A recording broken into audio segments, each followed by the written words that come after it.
Hey, what's up, y'all? It's your girl Sha back again with another video. I'm so excited to share this boho mini twist bob look with y'all because mini twists have just been my go-to style lately. They're cute, they're lightweight. I love them. So if you want to see how I achieve this look, keep watching.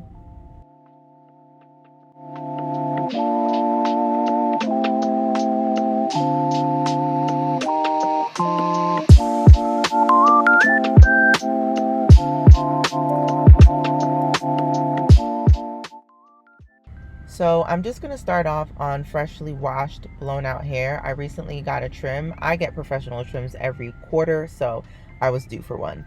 I want to shout out Hotbraids for sponsoring today's video. They sent me 5 packs of their afro kinky hair in 20 inches and 2 bundles of their semi-curl hair in 18 inches. And I just want to say that this hair is thick, y'all, okay? I'll leave the amount of packs that I use in the description box below, but I only used about 3 packs of the afro kinky hair and about half of 1 bundle of the semi-curl hair. What I really loved about this packaging was it just felt so personable, and I felt like they knew what I needed for my hair. It came with so many cute essentials, an edge brush, hair clips, a rat tail comb, and a cute little tote bag that I will absolutely be wearing multiple times. Okay, so let's get into the hair. This is how the hair looks. This is what I mean when I say it's thick. So it came in 5 packs, but within those packs you can separate them in little sections, which I really loved because it made it easier to manage the hair. It was a lot more manageable than I was used to. And if you just look at one strand that I pulled, this hair is thick. And even if some parts of it fall off at the bottom, you can easily add it back to the hair just so that you're not wasting hair. So I sectioned off the hair. I highly recommend getting a braid rack. I need a bigger one actually, but this one I've been rocking out with it for a few years and it has definitely been helping me. I think I refilled this braid rack during this style about 3 or 4 times, but I mainly use that for the afro kinky hair. For the semi curl hair, I separated that and put it just on a chair that I had beside me, which is why I said I'd need another braiding rack, because it would have been difficult if I tried to combine the hair, because I was using it at different times. I think the texture of both are really good. It's super dense. You get a lot in each bundle. So I just added small pieces of the semi-curl hair because even though I wanted a full look, I didn't want it to be competing with the thickness of the afro kinky hair already. So let's get into how I did this style. All right, y'all, I am back. It is day 2. This is how much I've gotten done so far. I need to finish today though. Yesterday I worked from 5:30 a.m. and like in the morning I be moving and grooving because I have so much energy. So like 5:30 a.m. to about noon, I'm like, oh, I feel like I can finish. Then I started working from noon to like 2, and I was like, I think I need a little bit of a nap. So I took a nap from 2 to 3. And then I started up again, and I did from like 3 to about 6:30, maybe tried to push it to like 7:30, but I was moving so slowly that I'm like, do I want to count that time? I don't know. But today we are going to finish. I have to focus on this front half, which I will show y'all how I do. And then I'm probably going to bun it, depending on how quickly I finish this, because I have stuff to do today, like quite a bit. Depending on when I finish the front, I will either bun it or just hop right into this and potentially be done by today. I really think I can finish today. I can. Let me stop yapping. Let's get into it. Okay, so what you want to do is you want to make sure that you are counting the amount of rows that you have on each side to make sure that it is even. So for this particular style, I have 8 rows on each side of the front. I wanted mini but not super tiny, just because that's just not my style. I think that can cause a bit more breakage. So for this look I did 8 rows on each side. I'm measuring. It's just something that I feel. I can easily detect if something feels off when I kind of do that.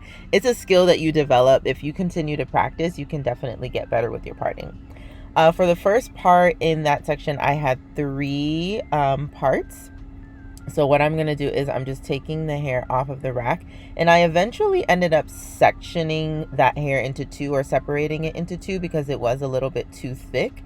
I didn't anticipate the thickness of the hair for each twist. So you want to make sure the thickness to twist ratio isn't off, because you will look like you have a mop on your head if you add too much hair in each twist. So you start off with a feed and braid, and I'm only using the afro kinky hair here. I'm going to slow it down for you all just so you can see how I add in the semi curl hair. So I just add it in and then I tuck it the end away. The part that is attached to the afro kinky hair, I'm just going to roll that onto one side of the afro kinky hair and then do like a roll and twist, roll and twist. I have a couple of twisting videos on my page.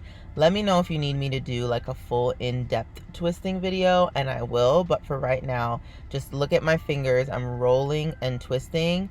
Towards the bottom, you don't have to do that as much, but I'll show you one more time. So you add one section of the semi curl hair to the afro kinky hair, and you're rolling and twisting until you get to the bottom. I only added 1 to 2 pieces. Most of the twists have 1 piece of semi curl hair, but if there are ever portions that have 2, I added 1 at the top, 1 at the bottom, and then sometimes the ones that have 1, I only added, like, I switched it out. I switched it up throughout my head.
Alright, so now that we're completely done, this part is optional, but I highly recommend it.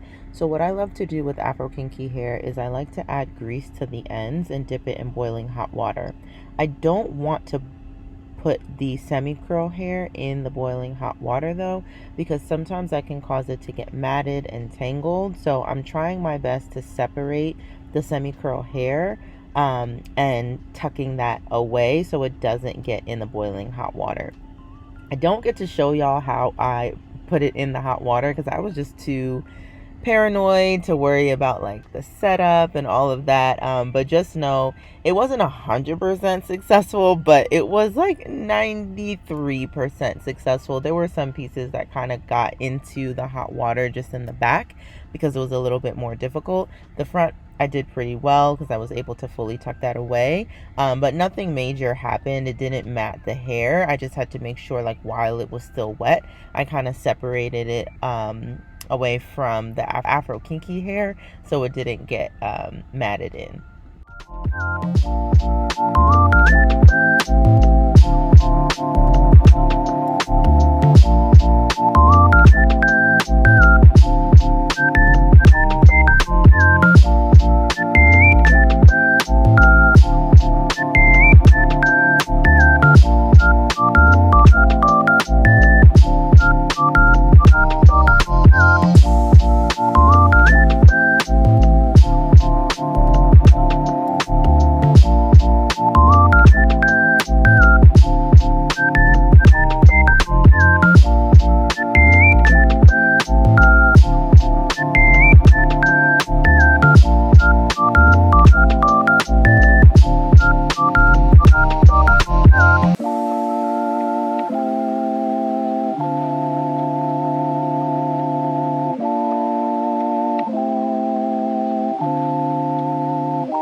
So now that I've put it in the boiling hot water, you can't really see how dripping wet it was because I made sure to catch it in the towel or to dry it off before I got to the bathroom.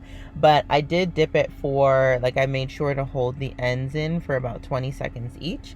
And then now I'm just going in with some mousse to really define the curls.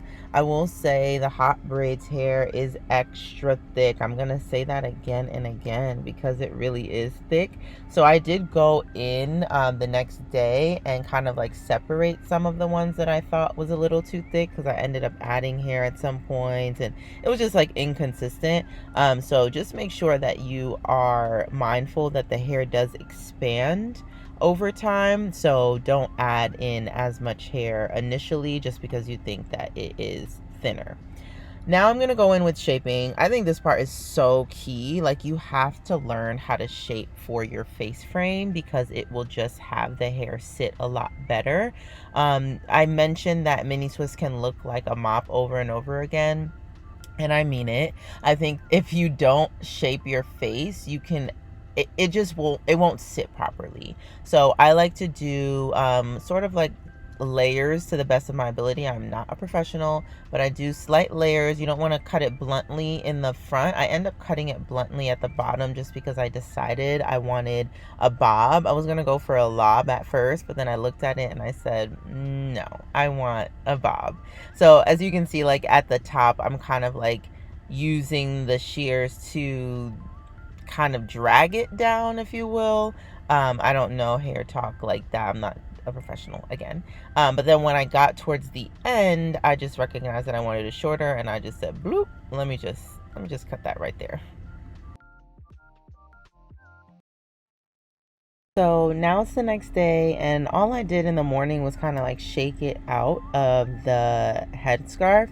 And this is it. Like, I just love how I look in mini twists. It's giving regal. It's giving get up and go. It's giving lightweight, no major scalp or tension, no major scalp issues, because that has been my issue for the past couple of years. And I have cracked the code with mini twists. It's a great protective style. I love the look. It's great for vacation, which is where I'm headed. And the thing that I love about the boho mini twist right now is just, I don't have to take out an entire twist when I want like a little bit of curl to show. I can just take out the added hair and it still gives me that look. So I hope you enjoyed today's video. Please, please, please let me know if you have any questions, if there's anything that I missed. I just can't wait to continue showing you guys different mini twist styles this year. But yeah, make sure you like, comment, and subscribe. Until next time, bye.